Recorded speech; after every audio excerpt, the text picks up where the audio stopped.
You're listening to Critical Mass Radio. Now, it's our turn. We've got Roger Hayes live on the line. Roger, good evening. How are you? I'm very well, Paul. Nice to talk with you again. Yeah, it's very nice to talk to you again. Okay, well, there's a lot that needs to be said by yourself rather than me ask questions. I know that you've been basically you've come out fighting, shall we say? Can we just again? I know you've probably said this 100 times over the last week since you've come back out. Where from the start, from when you were actually arrested, because what people are interested in, where this is going back now, is that the fact that you were just virtually just taken. Yeah, I mean, I found out afterwards that apparently they had effectively a secret court where I wasn't invited to attend. Obviously, there was no one there to represent me because nobody knew about it. And the first thing I knew about anything was this knock on the door at 7:30 in the morning, and 3 policemen were there. And the policeman asked me whether I was, Mr. Roger Hayes, and I said, looking at them, I didn't want to start any clever nonsense at 7:30 in the morning with 3 constables. I said, well, what's it about? And they said, we have a warrant for the arrest of Mr. Roger Hayes. And I said, right, well, let's start with this fact. No, I'm not Mr. Roger Hayes. That's a legal fiction. Do you know what a legal fiction is? They said, no. I said, well, step inside and we'll have a conversation. Effectively, the explanation of the legal fiction obviously didn't impress them. They were very polite. They were very cooperative in terms of they listened to what I had to say.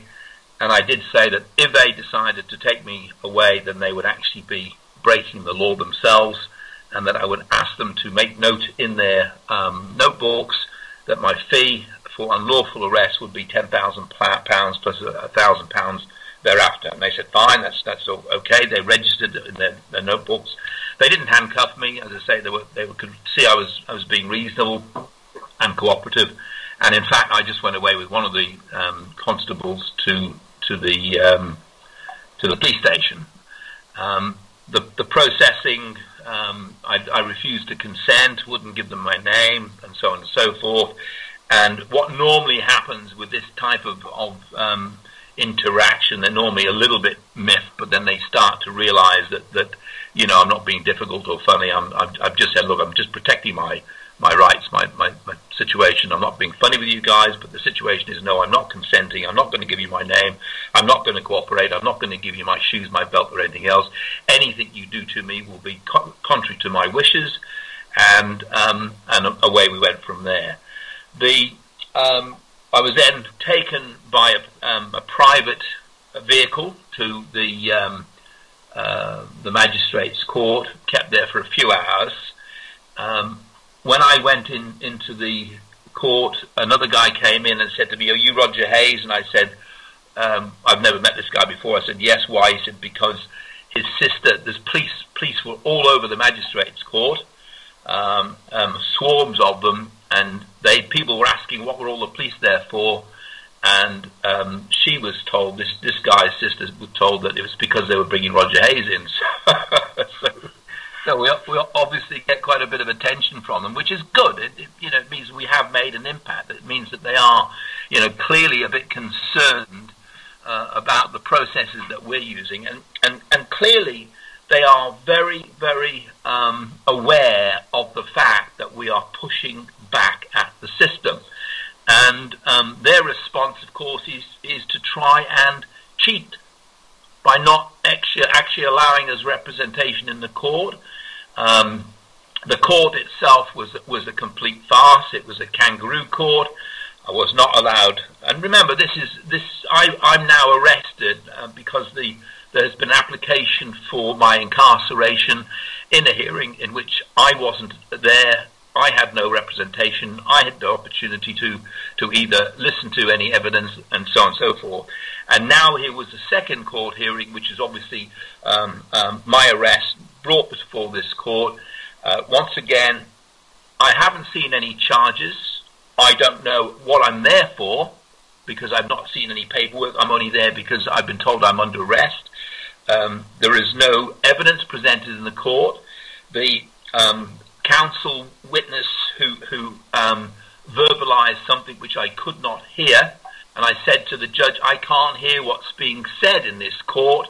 And the judge said, well, make sure you will be able to hear, and of course didn't bother. And I wasn't allowed to cross-examine. I wasn't allowed to prepare for a hearing. I wasn't allowed any opportunity to defend myself. The hearing took 5 minutes, during which time I had a big debate, in inverted commas, with the judge. My comment to the judge was, we know what this is all about. You know that Mr. Roger Hayes is a legal fiction. I know that Mr. Roger Hayes is a legal fiction. And as soon as I mentioned that, 21 days, and away I went. So we basically got a judicial system now that's very scared of us, because they know that we know what's going on, and they know that their system of control will break down when we actually are able to put our defense across. Because here's the point: we go in there using the rule of law. Their response is the rule of force. So they're on the run. But we got to just keep going at these people until such times as they get the message across that we will not be oppressed by them and their courts of control.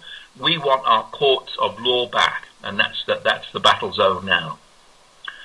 Just to finish the story in terms of what happened, I obviously at the police station, the private van that came to pick me up, I said, "Who are you?" to the gentleman who was about to put handcuffs on me, and he told me he was from so and so. So I said, "Are you a private corporation?" He said, "Yes, I am." I said, "Right, I am not consenting to you putting handcuffs on me and taking me anywhere. Do you understand?"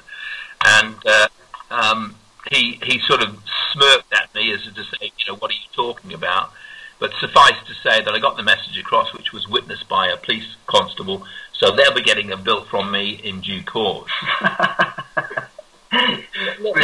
It is. I mean, we are police by consent, aren't we? Yep. And we are governed by consent, and we all know that. It's not just a throwaway line. That's the whole principle, that we are governed and policed by consent. What is a private corporation doing, carting me off anywhere without my consent?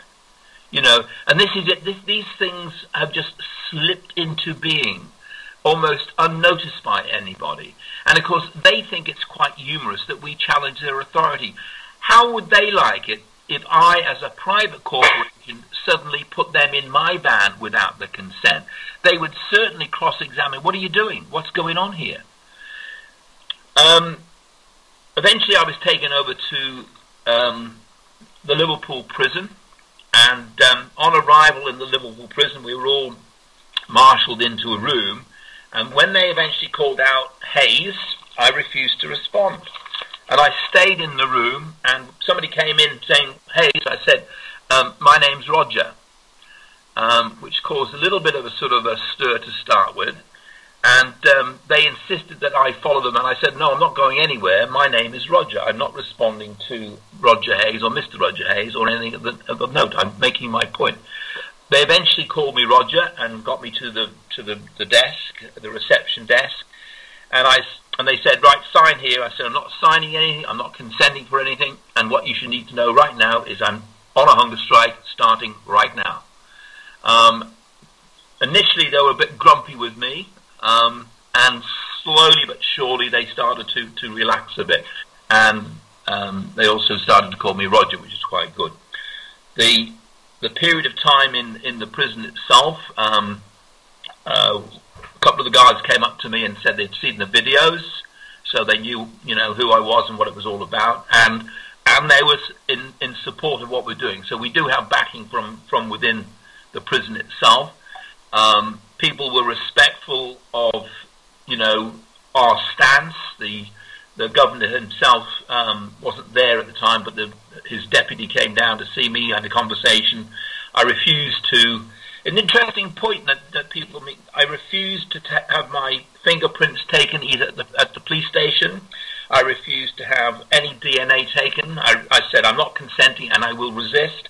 The same at the prison. I refused to have my photograph taken, and nobody actually forced me at that point. I was then told later on that that if I didn't hand over my clothes, because apparently my clothes looked too much like a too respectable, and apparently people in the past have managed to sort of talk the way out of the prison cell because they looked too respectable, as it were. But never mind.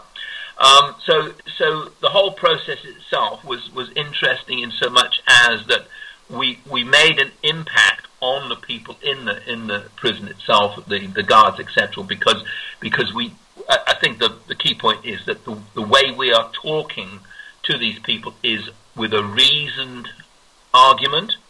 It's not angry, it's not aggressive, it's just reason and logic, and I think that's the important point. A lot of people phoned up, and I'm enormously appreciative for those people who did.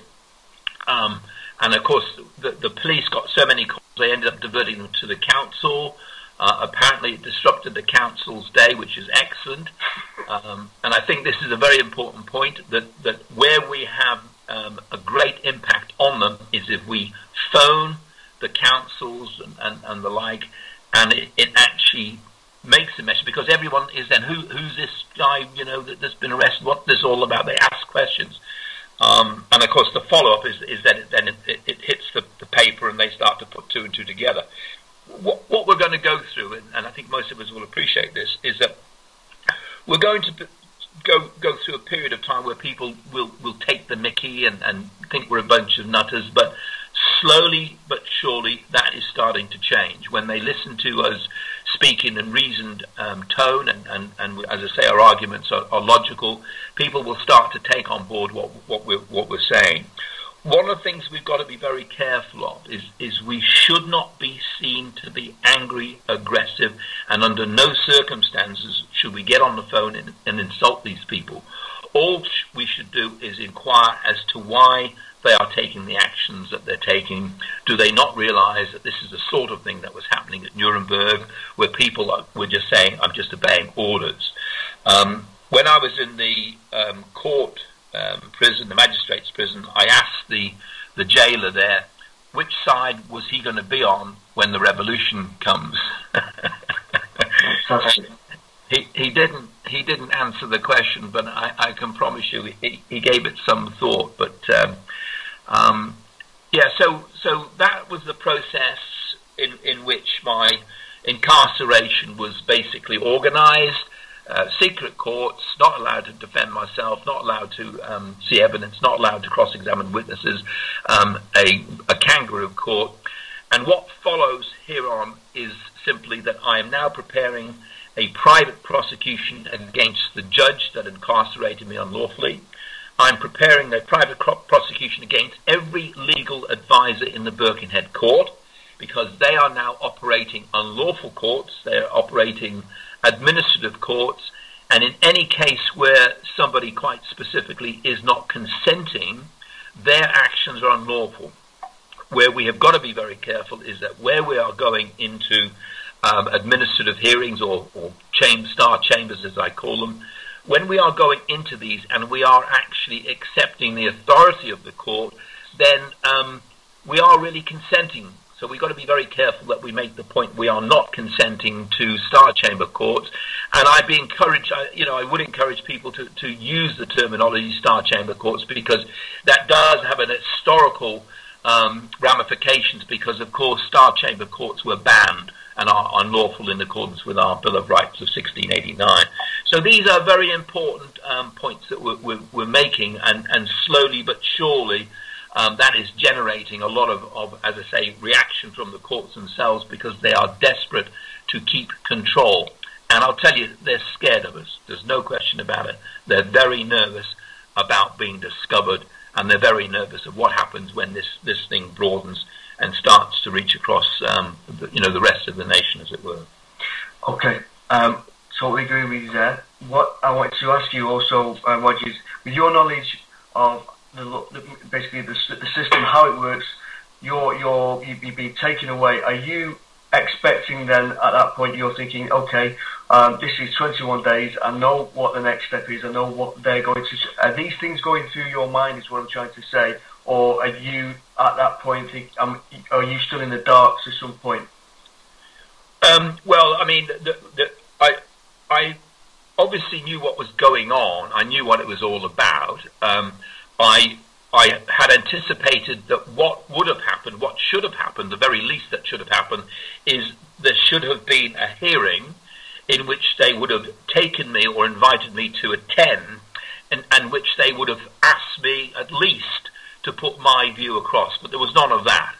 And I think I know why there was none of that, because they can't afford to have me stand in the court and ask them any questions, because to this day, and over a period of 5 years in which I have not paid the council tax, they had never, ever addressed any of the questions which are reasonable questions that I've asked them. They prevaricate, they shout me down, they change the subject, they do everything in their power not to address the issues. And these are basic issues. These are issues about the law. You know, the law of the land. And of course the point is, that's the one thing they can't address because they are breaking the law. And it's a bit like, we have now a number of episodes in which we have asked the judges, are you acting under your oath? And they will not answer the question. And in the one case with this particular judge, Abelson, the interesting thing about the Birkenhead courts is wherever there is a court hearing, and wherever there is a free man entering in the court and challenging the court, they always use the same judge, Abelson. And Judge Abelson doesn't actually like anybody to defend themselves. He's one of these hang-em-high judges who doesn't actually respect the law. He believes in the rule of force. And I believe there's two could play at that game. So, you know, his time will come, but we'll be patient. We'll be reasoned. We won't get angry, and as I say, we'll use a modicum of logic in this approach. We know that the system won't change overnight. We've just got to keep pressing back until these people realise that we're not going to go away. We're not going to give up until such times as we once again are getting justice in our courts and not controlled in our courts. Okay, so I mean, at the outside, I mean, obviously this was big news. As soon as it went round, I mean, we didn't hear anything until the afternoon, around 2 o'clock, that this had happened. And straight away, everyone's saying this is because of the Lawful Bank, the British Constitution Group. Obviously, you being the head figure there, that's going through your head, I would assume, as well. You know, it's in a funny kind of way, Roger. I hope you don't mind me saying this. It's done a lot of good, I think, for those, you know, for those two systems that we're trying to sort of put forward. Yeah, I mean, it's most definitely raised the profile, and I hope what we can now do is take the cohesions that's come out of this and mould it into the next phase. And on that regard, we are looking at the next initiative, which is called Magna Carta 2015, which is the 800th anniversary of Magna Carta. And what we're now focusing on is on the 15th of June 2015, we will have our own independent and separate system of governance. And that is the date that we have to have the Lawful Bank fully up and running. So we've now got direction, we've got a timetable, we have got 3 conferences before June 2015, and we need to start rallying the troops around that objective and working towards as I say, a separate system of governance based on the rule of law, based on our constitution, and certainly not based on the courts of control that we have in place at the moment. So that's where this is all going. So we will be putting some conferences together. We're trying to organise a committee of 100 meeting over the next several months, probably in October. And what we're trying to do then is we're trying to broaden the reach, divide that into departments, ministered departments, so that we've got different people handling different things. And I've already got some people on board who are going to be dealing with specific parts of self-governance. But of course, the most important part of all of that is our ability to fund our own infrastructures, our own system, and of course that's where the Lawful Bank comes in. So the Lawful Bank is one part of the bigger picture, and if anybody out there wants to get involved, obviously they need to communicate directly with myself, and of course you already involved, Paul, because in the Manchester area we're getting together a number of people who are starting to get involved in the management side. So that's all positive stuff, isn't it?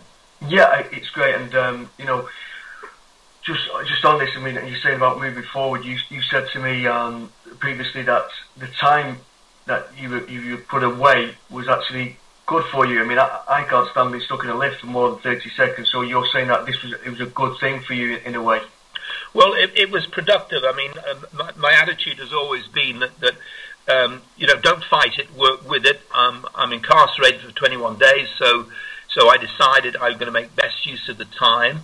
The hunger strike was obviously designed specifically to raise the profile further, because I knew people outside would make use of that.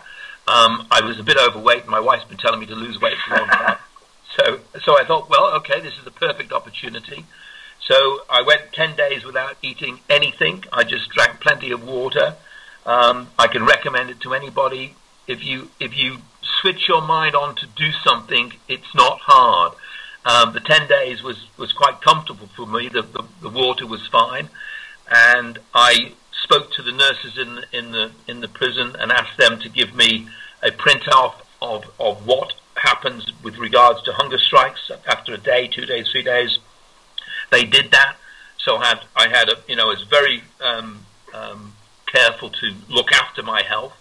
I took up a regular exercise regime.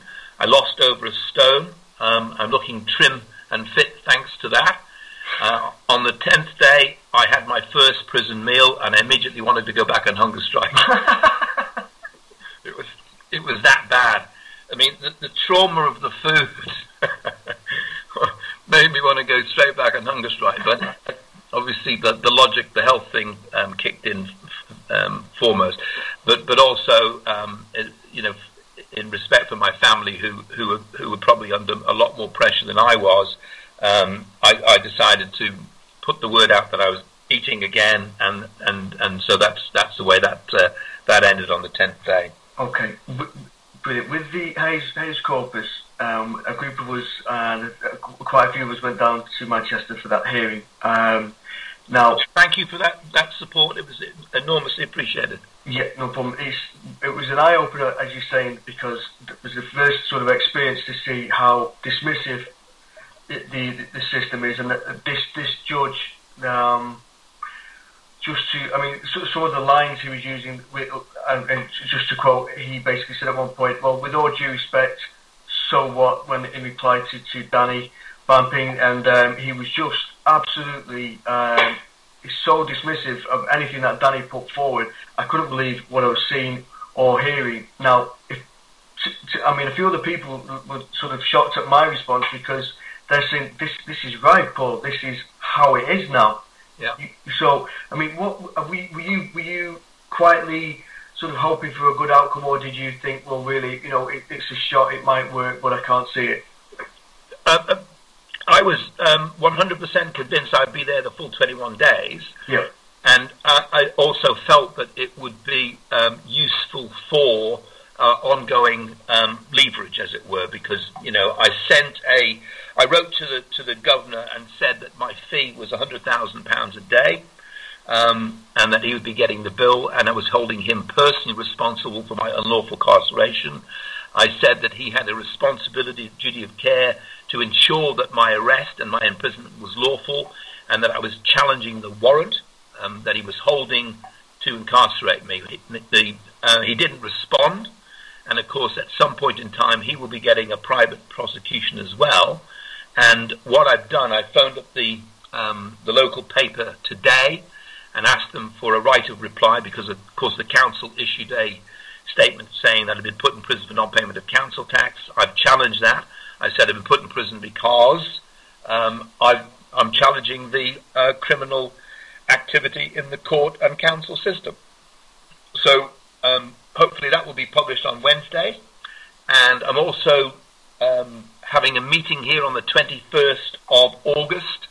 I'll be putting the word around locally, because what I'm going to start doing now is exposing the corruption in the courts, the private prosecution against all the legal advisors will certainly hit home, because it's the old Nuremberg situation, isn't it? I'm only obeying orders. No, you're breaking the law. They are all responsible for imposing Star Chamber courts and denying us access to justice, and that is a criminal offence. And the only problem, of course, is that it's been going on for so long, a lot of them don't even realise what they're doing. But ignorance of the law is no excuse. Right, and I think what you're saying there with regards to the Magna Carta today in 2015, there's ideas that quite a few guys are coming together. It's something that, with yourself included there, that a lot of people now are looking for tutorage with respect to this. So they are equipped with the knowledge that's necessary, so we can all move forward and arm ourselves. Like you said, so we're not all. It's not an aggressive fight back, but it's a clever, tactical, condition where we all know where we're up to, and I think that's what's missing. Because again, as you know, we've all been dumbed down to such a degree we wouldn't know left from right if we were put in that situation. Yeah, I think what's going to happen now is what a very important part of the process has been discovering what they were doing to us, discovering how it was unlawful, challenging it in the courts to see whether the courts were not working or were working, whatever the case may be. And what we've discovered, of course, is the courts don't work anymore. The courts are purely and simply there as a means of controlling us. They're not there to administer justice.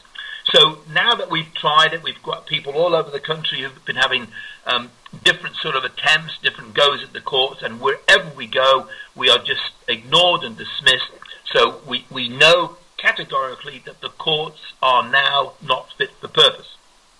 The next thing that we do is we go to the next stage. There's a few other attempts that we will be making, of course, and Jay locally here has done some good work in terms of looking at the definition of what a dwelling is, and he's done some magnificent work, and he's come to the conclusion that a dwelling, in fact, is not a domestic property. So the council tax is not being properly applied anyway.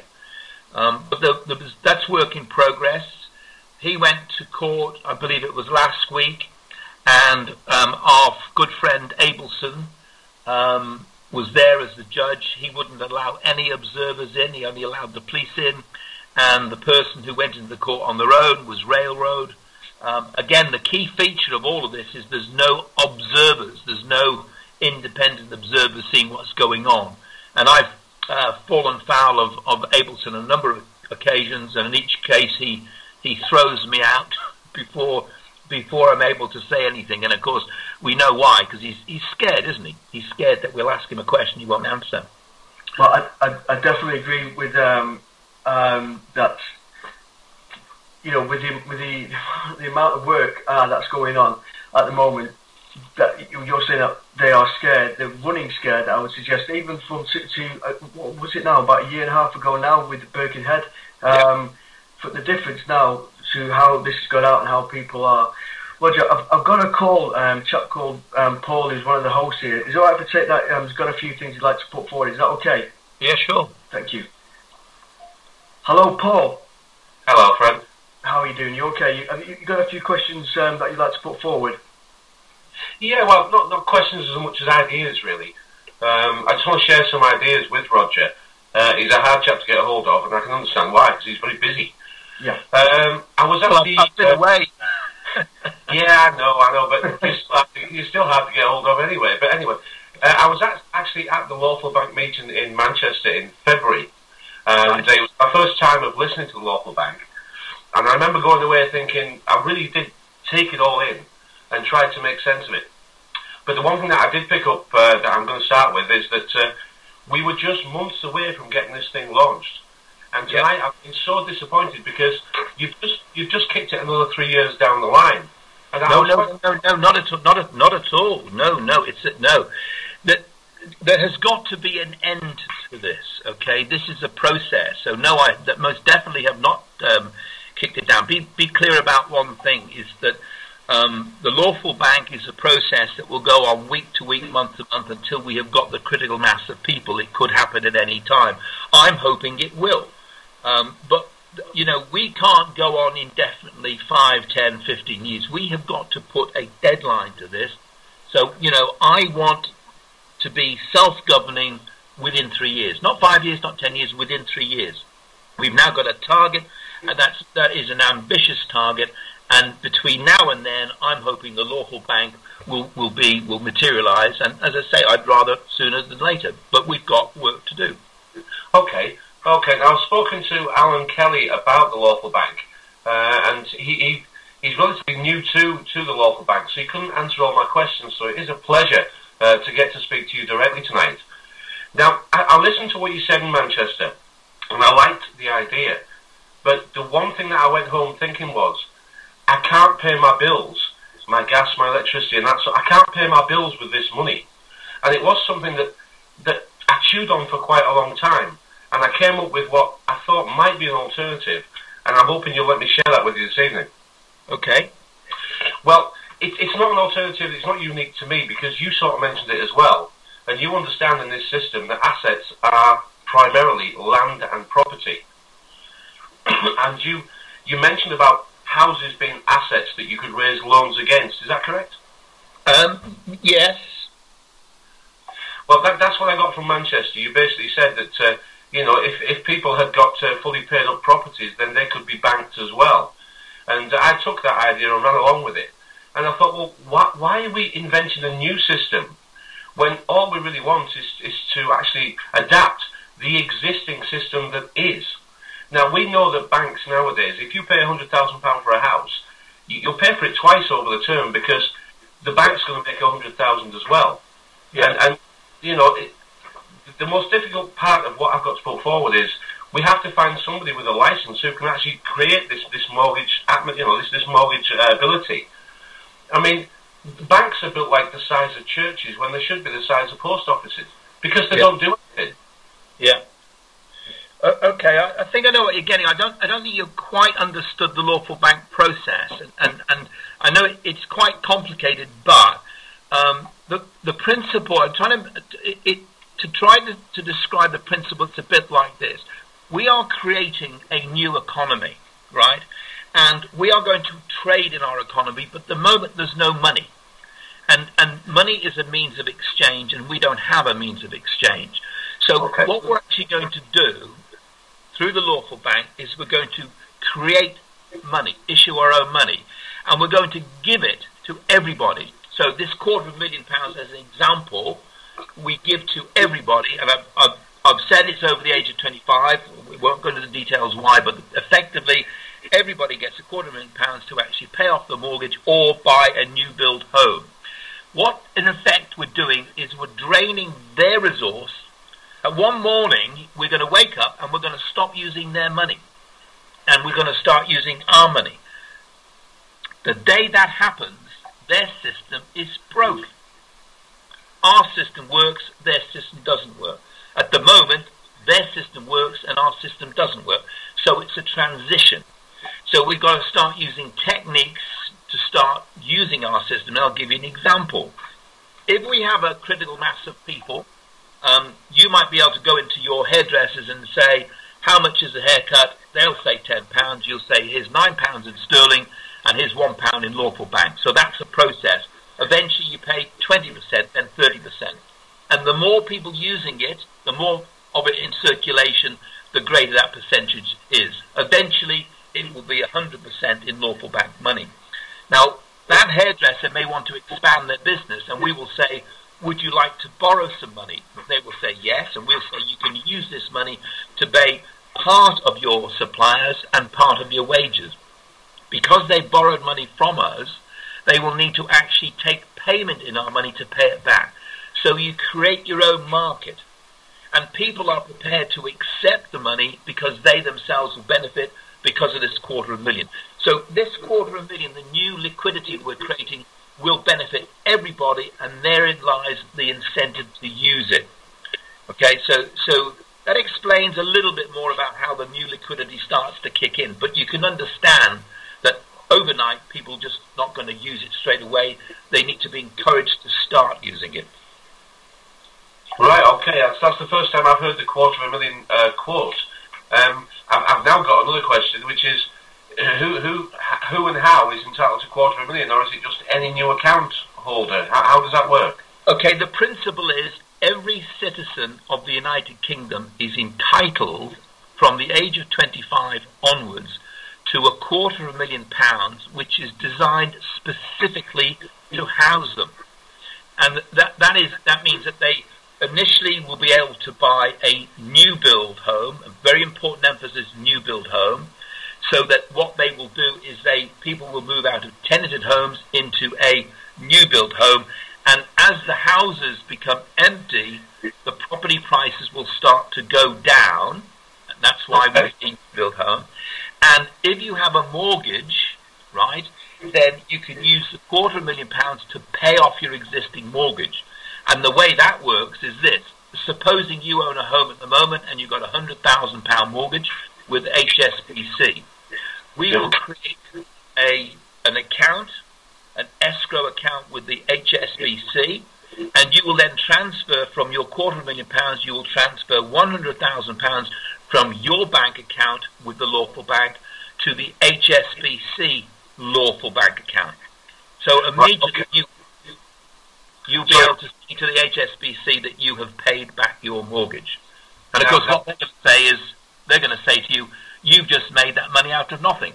And you're going to say, that's what you've done. And then we come up to the what will be the fight, as it were, because they're going to say we're not accepting it, and we're going to say, well, we want you to accept it, and what happens then? Well, okay, part of the provision within the lawful bank is that we all agree to our common law courts, the jurisdiction of our common law courts. The other principle about the lawful bank is critical mass, and if they say we're not accepting your money, we'll say, okay, well, we'll see you in court, but it will be a common law court, which is our right under the jurisdiction of this country, under our constitution. And also, very, very importantly, which one of us do you want first? We can keep them in court for the next 100 years, because there'll be the critical mass, a large number of people. And as you know, that the wheels of justice are very, very slow, and you think of the cash flow scenario, because we're talking about a simple, a practical reality that once people are signed up to the lawful bank, we're asking them to work in unison. People power is about people working together. So we're saying to people, look, if you want to take back control of the governance of your country, you must be prepared to switch on the greatest mechanism that we have, which is people power. And we need to tell these people how we're going to be governed, not the other way around.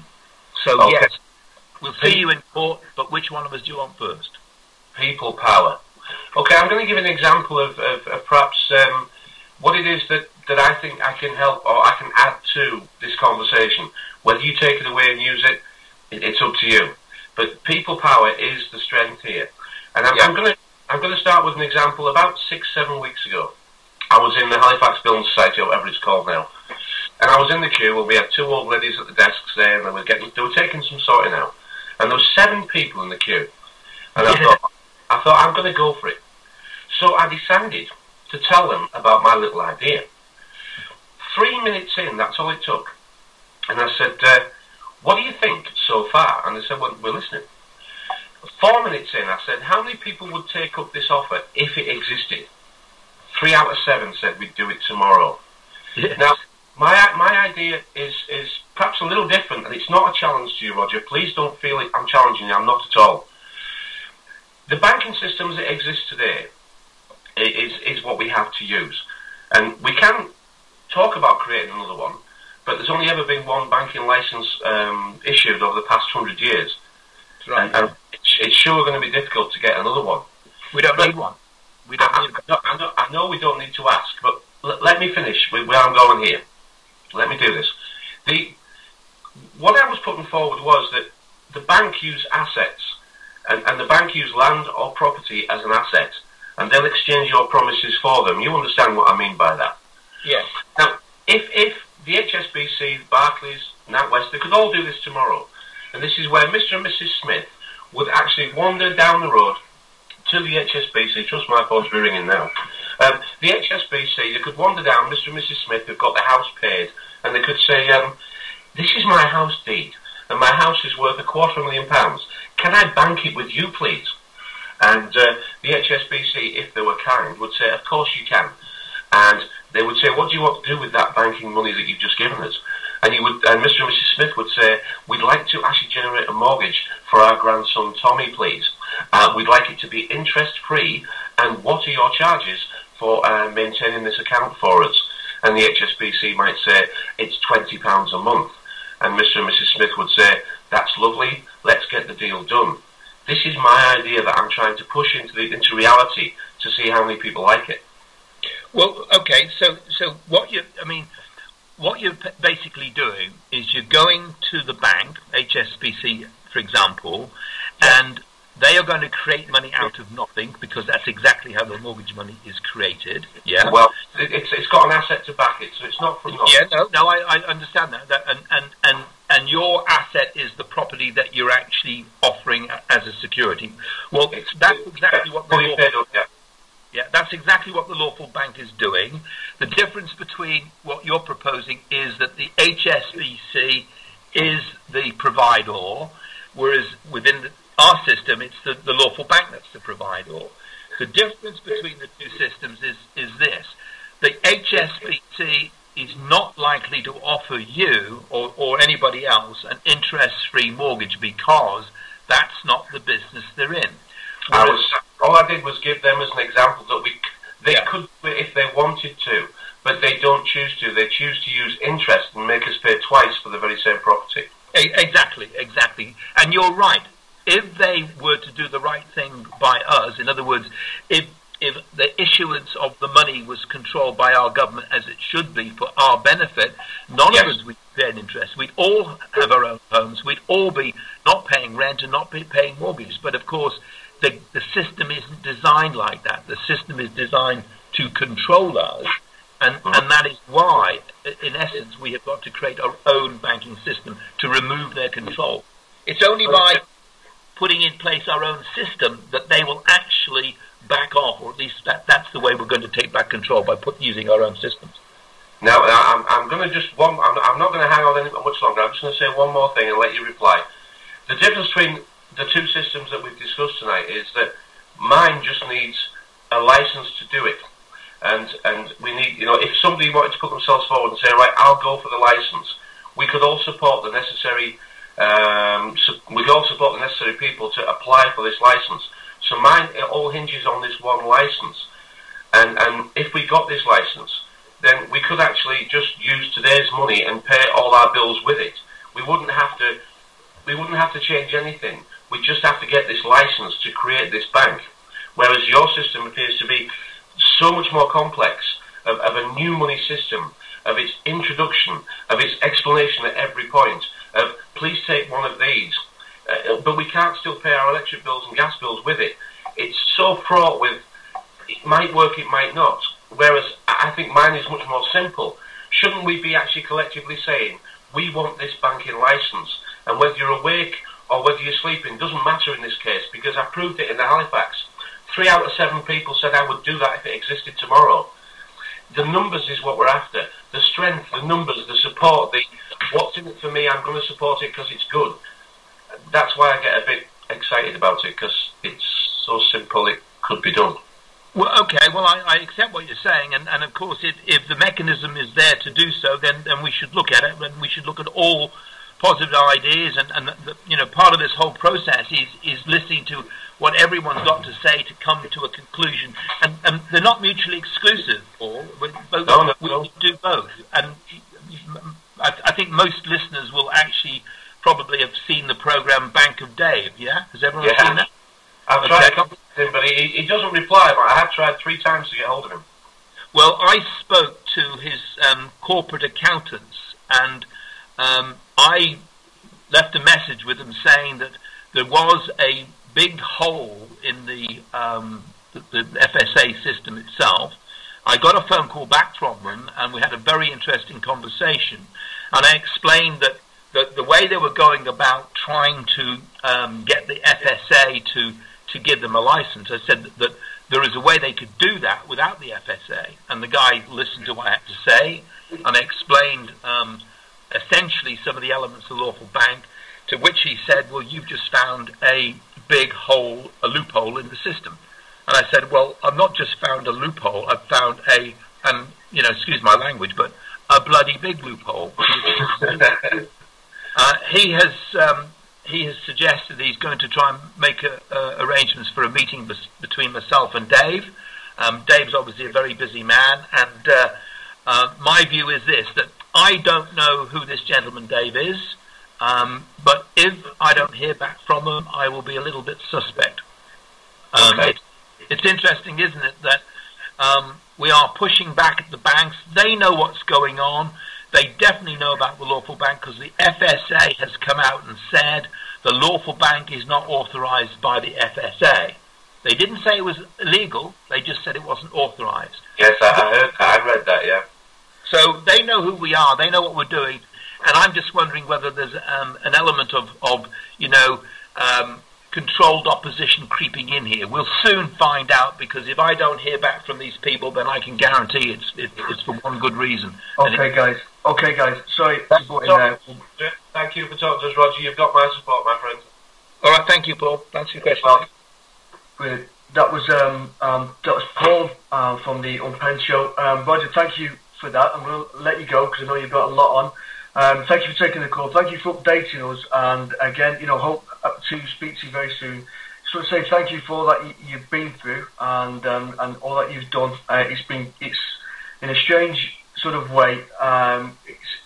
It's uplifting for us in the fact that you come out, you're stronger. A lot of people would have faded into the background.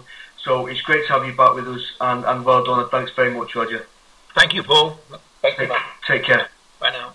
Bye-bye. Okay, guys. As a host, sometimes you need to know when to talk and when to listen, and that was the time to listen. Good conversation there with Paul and Roger, two guys who both know the stuff and with a lot to say. It's great, some interesting comments as well in the chat room. So what we're going to do is play a song and come straight back, and we're going to discuss this further, because we've got the Totnes Hemp Show with Chris Bowlby straight at 11 o'clock. So we've got about half an hour left, guys. Okay. You're listening to Critical Mass Radio. Now it's our turn. For your rights, join the revolution. Take back our power. Join the British Constitution. The British Constitution. Join the revolution. Lawful rebellion, our right. The British Constitution. We stand for a future we control. Our heritage lies in free men's souls. We fight to conquer Britain's foes. The British Constitution. We fight to conquer Britain's foes. The British Constitution. We fight to conquer Britain's foes. The British Constitution. The British Constitution. The British Constitution.